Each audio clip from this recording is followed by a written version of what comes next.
Yes, I've had to redo this video because YouTube are a little overzealous when it comes to video titles. They are demonetizing and flagging all types of videos if you have anything remotely offensive in the video title. As you can see, this video, from as far as I can tell, on seconds out, the actual interview appears to have been demonetized, or it's had the ads greatly reduced just because they've got that in the video title. So yeah, YouTube are kind of overzealous at the moment. So I took my video down and I'm redoing it with a more PG-13 title, a more family-friendly title. Anyway, as I said last time out, Eddie Hearn has come out swinging on Lennox Lewis for the criticism that Lewis has leveled at him and Anthony Joshua. Lennox Lewis has taken the side of Deontay Wilder and particularly the side of Tyson Fury when it comes to any potential fight against Anthony Joshua. Lennox Lewis seems to believe that it's Anthony Joshua who doesn't really want to fight Wilder or Fury, and he's also claimed that Eddie Hearn is the one blocking the fight.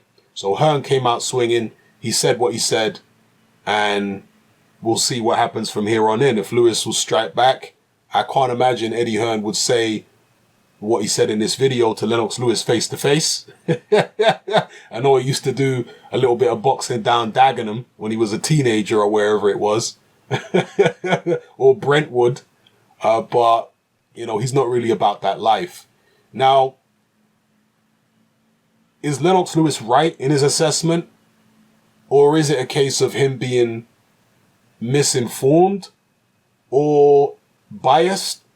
Or perhaps it's just a case of Lennox Lewis being closer to Deontay Wilder and Tyson Fury than he is to AJ. And that's why I think it is. I don't necessarily think Lennox Lewis is being malicious. You see, Eddie Hearn has accused Lennox Lewis of being bitter towards him and AJ because he claims Lennox Lewis wanted to sign AJ.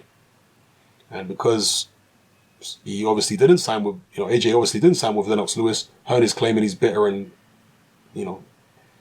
suggesting that that's why Lewis is being so critical of Anthony Joshua. I mean, it could be that, but I'm not so sure. Yes, Lennox Lewis is an egotistical character, and you can still see it now from time to time when he talks about the heavyweight division and his legacy, etc. He was always egotistical during his boxing career. He always had this aloof, high and mighty attitude. But I don't know. In this instance, I think it is just a simple case of Lennox Lewis being closer to Wilder and Fury and therefore hearing their side of the story more often than he's heard Anthony Joshua's side of the story. I think that's probably all it is. And because he's always heard their side of the story and he's closer to them than he is to Joshua, then, his perception is skewed in favor of those two fighters, particularly Fury. And as I said last time out, Lennox Lewis actually had beef with Fury for a while. Him and Fury were trading insults. If you go back to, I think it was 2012 or around that time, whenever it was that Tyson Fury was supposed to fight David Haye, Sky had some type of round table discussion with a bunch of British heavyweights. And before that, Tyson Fury had been insulting Lennox Lewis in the press or social media, whatever it was. Then they had the round table discussion. And then after that, Tyson Fury was insulting Lennox Lewis again. He was questioning Lewis's achievements. He was questioning Lewis's courage. I think he even questioned his sexuality. So Lennox Lewis responded by saying words to the effect of, Tyson Fury's always got, a big mouth, but whenever I see him face to face, he's quiet as a mouse. And the reason that Tyson Fury seemed to be so upset with Lennox Lewis is because Lennox Lewis picked David Haye to beat him. That they seemed to squash whatever beef they had, but then a beef flared up again when Tyson Fury was set to fight Vladimir Klitschko, and Lennox Lewis picked Klitschko to beat Tyson Fury. Fury was upset again. His dad was upset. If you remember, after the Klitschko-Fury fight, John Fury actually called Lennox Lewis out for I think a straightener, a no holds barred, not even a straightener, a no holds barred all in. battle royale. He called him out for one of those. So, yeah, the Furies weren't happy with Lennox Lewis again, but they eventually squashed the beef again, and Lennox Lewis has virtually turned into a Tyson Fury fanboy at this point. That's where he's at. So, yeah, as I say, when it comes to Lewis assessing the heavyweight landscape, I think he's a lot closer. I mean, there are pictures of Lennox Lewis with Tyson Fury, you know, all pally, and I remember one picture where they were in New York. It was Tyson Fury, Huey Fury, and Lennox Lewis. So they've squashed whatever beef they had, and, you know, now they're best buddies. So, and there's also a video out there of Lennox Lewis teaching Deontay Wilder how to throw a proper jab. Most of you guys would have seen that. And like I say, Lennox Lewis has been very respectful towards Deontay Wilder, and he's given him tips over the years and stuff like that. I just think he has more dialogue with Wilder and Fury than he's ever had with AJ. AJ kind of keeps himself to himself, and he sticks within his circle of friends, and he doesn't appear to socialize that much with people in the world of boxing outside of his friend circle, you know, and that's okay. Nothing wrong with that. But because of that, you know, a lot of people kind of find him a little standoffish, and they don't really know where he's at, and people are maybe not going to take that much of a personal liking to him, potentially. So I think that's more what it is. But Eddie Hearn also suggested that Lennox Lewis might be bitter because, or he might feel like his crown as the greatest ever British heavyweight is under threat, because Anthony Joshua in his first 22 fights has achieved a lot more than Lennox Lewis did in his first 22 fights. And this is true. Anthony Joshua has certainly achieved more than Lennox Lewis in his first 22 fights. I followed Lennox Lewis's career from the very beginning. I was, you know, a massive admirer of Lewis's ability. I remember watching him fight, you know, Glenn McCrory. I remember watching him fight Gary Mason. I remember watching him fight Razor Ruddock, the Tony Tucker fight, the Frank I mean, literally all of Lewis's fights that were televised in the UK, I saw them at the time. Not years and years later on YouTube. No, at the time I was watching Lennox Lewis fights. I was reading all the articles. I was up on all the politics surrounding Lennox Lewis and his rivalry with Riddick Bowe, his fight with Mike Tyson, his fights that fell through because he was initially supposed to fight Riddick Bowe when he was WBC mandatory.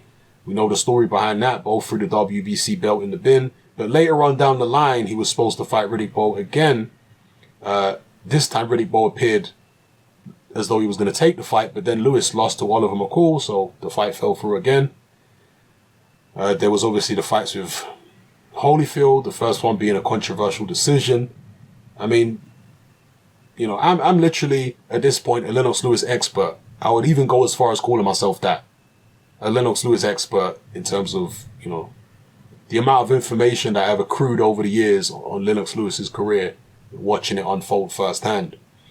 So I'm very well aware of how great he was as a fighter and how much he achieved and what he did in the context of the time, because there hadn't been a world heavyweight champion from the United Kingdom since Bob Fitzsimmons in 1897, when Lennox Lewis emerged onto the heavyweight scene. And a lot of people were very excited about it, you know, me, myself included, because we felt like Lennox Lewis was different than the previous British heavyweight contenders that have been operating on the world scene, like Frank Bruno and, you know, Joe Bugner, Henry Cooper, so on and so forth. These guys had all fallen at the final hurdle. They hadn't made it at world level. But when Lennox Lewis came along, even though he had a Canadian accent and he won his gold medal for Canada, British people, a lot of the hardcore British boxing fans were claiming Lewis because he was actually born in West Ham. And we knew that he was different because he had this Olympic pedigree. He was an Olympic gold medalist. He'd beaten most of the top, or many of the top Americans in the amateurs anyway. So why couldn't he do it as a pro?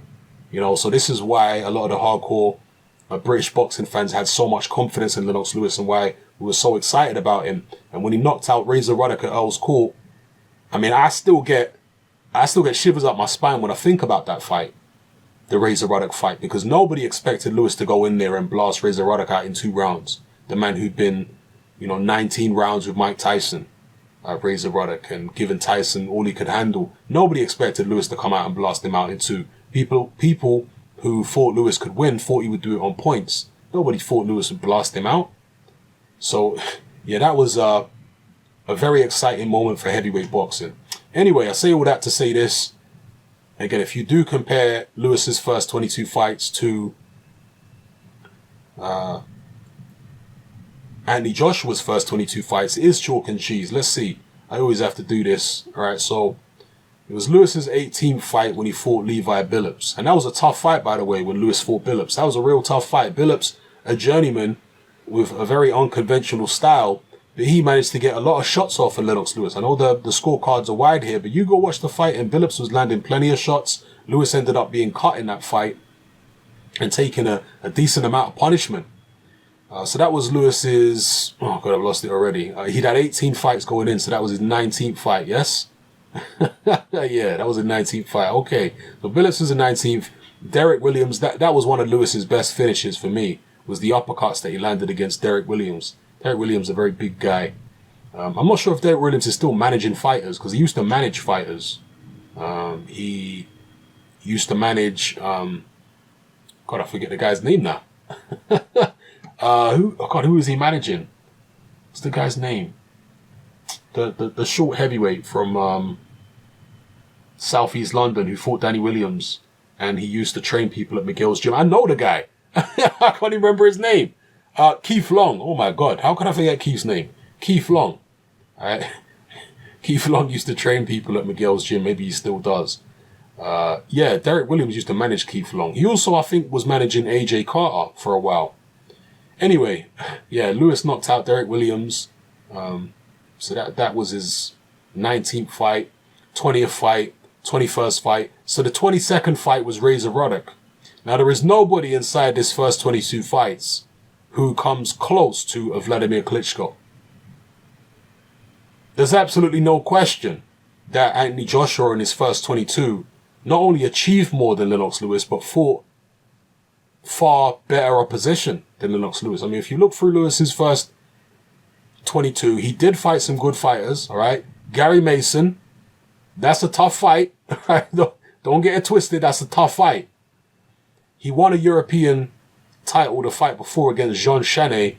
Jean Chaney was a pretty weak European champion, historically speaking. You know, if you put Jean Chaney in against, I don't know, a Kubrat Pulev, when Pulev was European champion, you would expect Pulev to win quite handily. Anyway, Gary Mason was a good fighter, a big puncher, undefeated, 35-0, world ranked. That was a tough fight for Lennox Lewis. Okay? But other than that, Lewis was fighting, you know, Mike Weaver was, 40 years old, 41 years old when Lewis fought him? He was way over the hill. Glenn McCrory was a cruiserweight with a bunch of losses. Really didn't belong in the ring with Lewis, no disrespect to Glenn.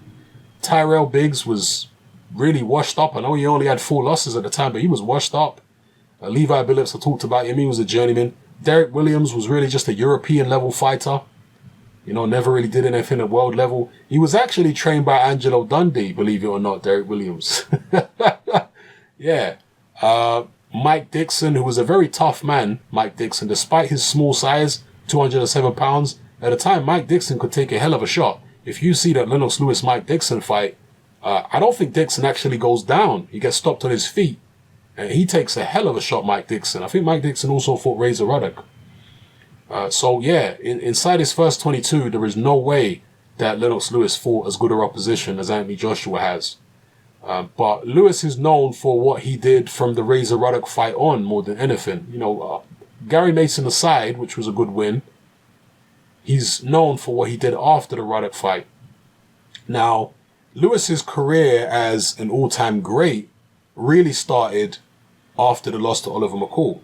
Yeah, he beat Razor Ruddock, great win. The Tony Tucker fight, yes, he beat Tucker and it was only Tucker's second loss. But Tucker had, you know, had issues with drink and I think drugs as well. And he hadn't been fighting the highest level opposition. He wasn't exactly in his prime anymore. He was still a decent fighter. He was still handy at this point. But people weren't really impressed by Lennox Lewis's performance against Tony Tucker. Yeah, he won, and you can see the judges' scorecards were fairly wide in Lewis's favour. But yeah, people weren't really convinced by it because they expected so much more after the devastating performance against Razor Ruddock. Then he went in against Frank Bruno, and again, it was a questionable performance by Lennox Lewis because a lot of people had expected Lewis to go in there and blast Bruno out. But in retrospect, Frank Bruno did give Tim Witherspoon a tough time before he got stopped. He did give Frank Bruno a tough time for a couple rounds before he got stopped. So when you look back in that context, it wasn't that bad, but I would say Bruno gave Lewis a tougher time than he gave Tyson, and some would even say he gave him a tougher time than he gave Witherspoon. So yeah, a lot of people weren't convinced by that. Then he fought Phil Jackson, which was kind of a routine defense. He dominated that easy. Then he was knocked out by Oliver McCall, and at this point people were like, wow, Lennox Lewis is just hype. He was a hype job. He got exposed. But that was the making of him, not the breaking of him. He teamed up with Manny Stewart, who was previously training Oliver McCall. In fact, Manny Stewart trained Oliver McCall for the Lewis fight. So Lewis called Manny Stewart after the Oliver McCall fight, and Manny Stewart said he was surprised to hear from Lennox Lewis. He thought that Lewis would be the last person to contact him, but Manny Stewart said he always admired Lennox Lewis since the Olympics, and he always looked at him as somebody who would like to train, and he eventually, obviously, did train with him. So from there, that's when Lennox Lewis started building his Hall of Fame resume. After the loss to Oliver McCall, came back against Lionel Butler, who was a dangerous fringe contender for a while. I know he had 10 losses and he was kind of journeyman status, but he at some point strung together a bunch of wins. I remember him knocking out Bone Crusher Smith, a very faded Bone Crusher Smith. Put together a bunch of wins, and he was somewhat of a fringe contender, Lionel Butler. He kind of was one of those Mike Tyson clones, where he tried to pattern it. Nowhere near as good as Mike Tyson, obviously, but he tried to emulate Mike Tyson in his style, and even in the shorts he was wearing and the boots and all that kind of business. He tried to be a knockoff Mike Tyson. Then he fought Justin Fortune. And anyway, Lewis beat Butler. And, Butler was dangerous for about 1 or 2 rounds. And after that, he got dismantled. But Lewis was very gun-shy in that fight. Then Lewis fought Justin Fortune, who many of you will know now as being part of Team Pacquiao. And he got rid of Fortune. Fortune, incidentally, prior to losing to Lewis, was actually stopped by Buster Matthews Jr. Not in the fight before, I don't think, but one of those losses that Fortune had on his record was to Buster Matthews Jr. Buster Matthews Jr. was a feather-fisted fighter. So for him to stop anybody was, unusual. So it wasn't a good sign that Justin Fortune had been stopped by somebody so feather-fisted as Buster Matthews Jr. But nonetheless, Lewis went ahead with that fight, beat him. Then he fought Tommy Morrison, and that was obviously a step up. See, they're rehabilitating Lewis at this point because Lewis was kind of gun-shy. Lewis was kind of reeling from that knockout to Oliver McCall. His reputation had been shattered and his confidence had probably been shattered. So they're building up his confidence at this stage. Fights Tommy Morrison, gets a good win there. And it was shortly after this that Tommy Morrison was diagnosed with HIV. Lewis actually had to have an HIV test shortly after this. I remember reading in one of the boxing publications, Lewis had to go and get an HIV test because of the fact that Morrison had tested positive. I think it was for HIV, or maybe it was hepatitis or some other. I know Morrison was eventually diagnosed with HIV, but was that what Lewis was tested for? I think it was, but it was some kind of STI or STD that Lewis was tested for after the Morrison fight. It was either HIV or it was hepatitis, one of the two. And Lewis came out clean, obviously. Then he fought Ray Mercer, and that was a very, very tough fight against Ray Mercer. That was real tough. People felt like that could have gone either way. Lewis, to this day, complains about how small the ring was. That was a MSG, and he says that the ring was deliberately small, and it was smaller than he thought it was going to be in order to enhance Ray Mercer's chances of winning, because Lewis, being a very big man, 6'5", he said as soon as he took a step back, his back was hitting the ropes. So they put him in a small ring to prevent the amount that he could move and keep his distance from the much shorter Ray Mercer. But it was a real tough fight, and Lewis actually won the respect of Ray Mercer in this fight. And that was the beginning of the change in attitude towards Lennox Lewis, because the American press were very dismissive of Lennox Lewis, very condescending, very disrespectful towards Lennox Lewis, and dismissive of him for many years. But when Ray Mercer, a fighter who was respected by the American boxing press, came out and said that Lennox Lewis is tougher than you guys realize, and he actually has a heart, and his punch resistance isn't that bad. When Mercer came out and said that, the American press were begrudgingly forced to say, okay, maybe he's not that bad. Then came the rematch with Oliver McCall, a bizarre fight where McCall had some type of mental breakdown, probably fueled by his crack cocaine habit. And yeah, Lewis won that by 5th round TKO because the referee waved it off when Oliver McCall refused to fight back. It's not like he was out on his feet from being hurt by shots. No, McCall just refused to fight back and the referee stopped it. Oliver McCall is one of the few heavyweights who was never dropped in his entire career. So he was stopped in this fight, but not because he was hurt. He was hit by a lot of very heavy shots from Lewis in this fight. Big right hands, and he barely blinked. So he always had a tremendous chin. Then Lewis fought Henry Akinwande. Akinwande was disqualified for persistent holding. I nearly forgot to mention, that's when Lewis regained his crown against Oliver McCall for the vacant WBC title. And it's kind of ironic that he won back the title against the very man he lost it to, right? Because he lost it to McCall, McCall lost it to Bruno, Bruno lost it to Mike Tyson. The title then became vacant a while later. Lewis wins it back off the guy who beat him in the first place for it. Then he fought, as I said, Akinwande. That was a disqualification. The Andrew Golota fight, again, this was a seminal moment in Lewis's career because Andrew Golota had just beaten the crap out of Riddick Bowe in 2 fights. And Golota was quite highly rated by the American boxing press. So when Lewis went in there and fought Golota, it was seen as a 50-50 fight, and it was seen as a fight to decide who the best heavyweight in the world was by many people. So for Lewis to go in there and blast him out in 1 round, it was a big statement. And this started to convince people more and more that Lewis was actually the real deal after all. Went in there against Shannon Briggs. He had a shaky first round, but after that, he gradually broke Shannon Briggs down and took him out. Zeljko Mavrovic was a tough fight. From a technical point of view, Mavrovic was a good boxer and a guy with a very good chin. That didn't impress too many people. That was in Uncasville, a backwater in the United States. Again, that didn't impress a lot of people, the Mavrovic fight. Then came the Holyfield fights. The first fight was such a bad decision. It was a split decision draw. It was such a bad decision that Holyfield's own crowd booed him. Right, this was in Madison Square Garden in New York. Obviously, Holyfield's from Alabama, but it's in his home country.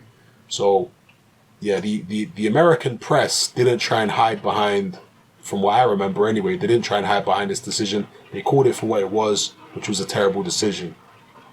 Lewis really outboxed Evander Holyfield and was never in any serious danger, never dropped, no problems, but they called it a split decision draw. The second fight was actually genuinely close.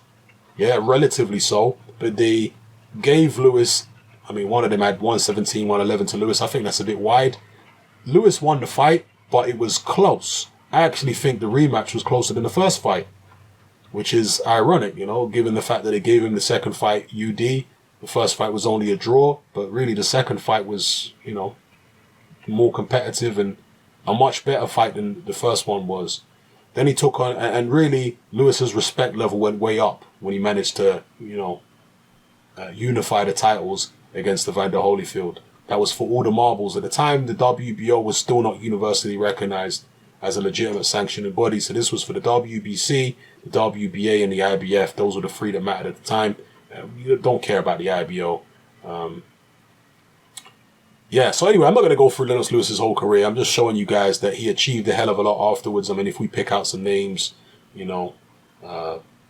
Tony Morrison at one time was a heavyweight champion. He avenged the other from McCall. He beat Razor Ruddock, Tony Tucker.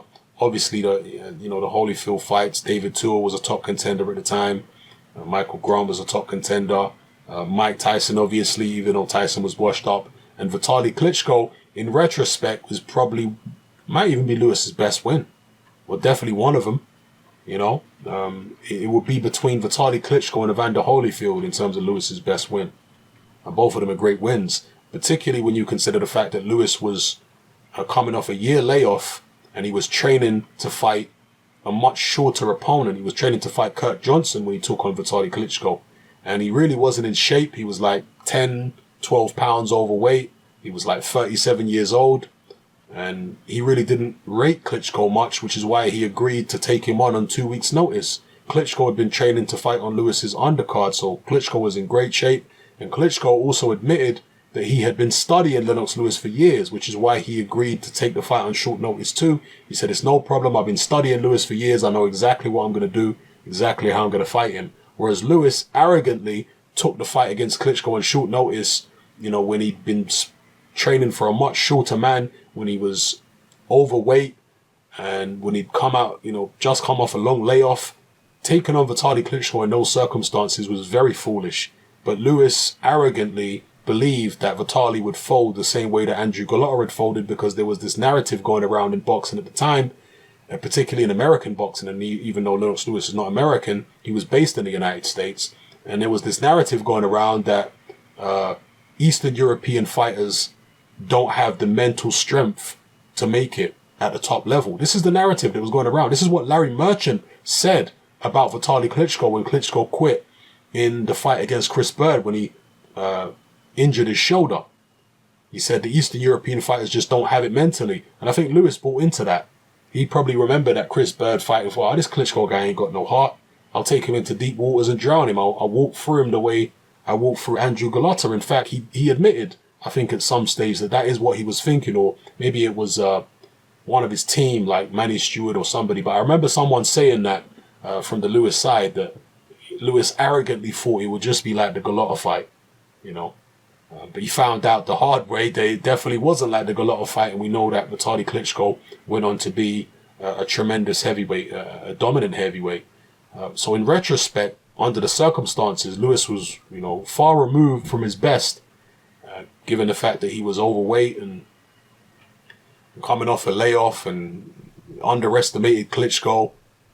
To still beat him under those circumstances, and he ripped Klitschko's face to shreds, really, with them overhand rights and heavy jabs and hooks and uppercuts and stuff like that. Ripped Klitschko's face to shreds, and it was rightly stopped.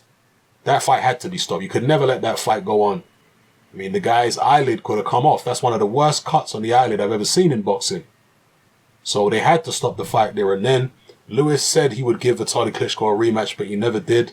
And the public have never really forgiven. Well, for a while, they never really forgave Lennox Lewis for not giving Vitaly the rematch. And you can understand why.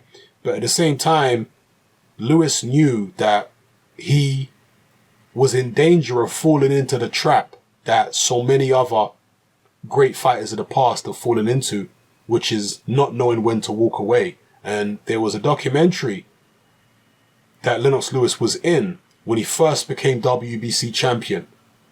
And it was aired, I think, on the BBC. You can actually watch it on YouTube. You might be able to find it. And in that documentary, Lewis says that his goal, in fact, I think it's Frank Maloney who's saying it, but Lennox Lewis comments on it.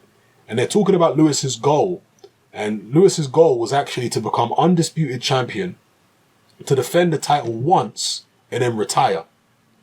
And that would make him a unique champion. This is what his manager, Frank Maloney, actually said. Frank Maloney was Lewis's manager. His promoter was a guy called Panos Eliadis. Okay. And yeah, anyway, Maloney said this, and Lewis said, I don't want to, it was to the effect of, I don't want to get caught up in this, in the same mindset as some of my heroes in the past, like Muhammad Ali and Sugar Ray Leonard, carrying on too long. Because in boxing, there's always a new challenge. There's always a new challenger. There's always someone else that wants to call you out. It never ends. So you either walk out at the top or you carry on until boxing defeats you. And I want to walk out at the top. I don't want to let boxing defeat me. So I'm sure those words were ringing around in his head after the Vitaly Klitschko fight. I'm sure he thought to himself, yeah, I can come back and fight this guy, but I've achieved everything. It's been a long, hard career. I've suffered setbacks. I've come back and, avenged defeats and dealt with all the boxing politics, and I've beaten Tyson and Holyfield and all these contenders. I've now just come through a very tough fight against one of these new up-and-coming fighters. Do I really want to go through this again? I'm looking at retiring. In fact, Lewis was 50-50 about whether he was going to carry on after the Mike Tyson fight. He was very close to retiring after that. So, in retrospect, you can understand why he didn't go through with the rematch because, the reasons I've explained. He much earlier on in his career, he had already said to himself, I don't want to go out like Leonard went out or like Ali went out, because these were heroes of Lennox Lewis's, Sugar Ray Leonard and Muhammad Ali. I don't want to fall into the trap that they fell into. I want to know when to quit, and I want to know that eventually I'm going to have to start turning certain challenges down. And we saw it with Carl Froch, for example. Joe Calzaghe, towards the end of his career, turned down the Carl Froch fight. And Carl Froch, towards the end of his career, turned down the James DeGale fight. Because there's always some challenger, no matter how much you achieve. There's always some new challenge some new guy wants to come out and call you out and this, that, and the other. And it is a danger. You can fall into that trap. So, anyway, I didn't intend for this to be my Lennox Lewis career review video. Perhaps I'll do a separate one. But I did just want to comment on the issue that Lewis seems to have with Anthony Joshua and his promoter Eddie Hearn. Lennox Lewis, a great fighter. And maybe there is an element of envy or jealousy. Maybe Lewis is a little concerned that Anthony Joshua might snatch his throne as greatest ever British heavyweight. But I tend to suspect that it's not really that. I tend to suspect that it's just a simple case of Lewis being closer to Wilder and Fury on a personal level. I'm not saying he's best pals with Wilder, but he certainly, from what I can see, is closer to Wilder and has more conversations with Wilder than he does with Anthony Joshua, and certainly is closer to Fury than he is to either Wilder or Joshua. So, yeah, I think that's all it is. But let me know what you guys think in the comment section below. It's happening, I'm out. Join me on Patreon. I upload a minimum of 2 podcasts every single week, covering a wide variety of controversial topics, as well as live stream Q&A sessions. Take a look on screen right now at some of the podcasts I've produced so far. For just $3 a month, the equivalent of about £2 a month, you get access to all my new podcasts and my entire back catalogue of past podcasts, including my popular Confessions of a Nightclub Bouncer series. You can listen on your computer or on your smartphone or tablet by downloading the Patreon app from the Google Play Store or the App Store for free. The Patreon app also allows you to download each podcast in MP3. For less than the price of a cup of coffee, you get access to dozens of hours of exclusive content. It's easy to sign up, there's no contract, and you can cancel at any time. So come and join our community of free and critical thinkers by signing up with me here on Patreon today.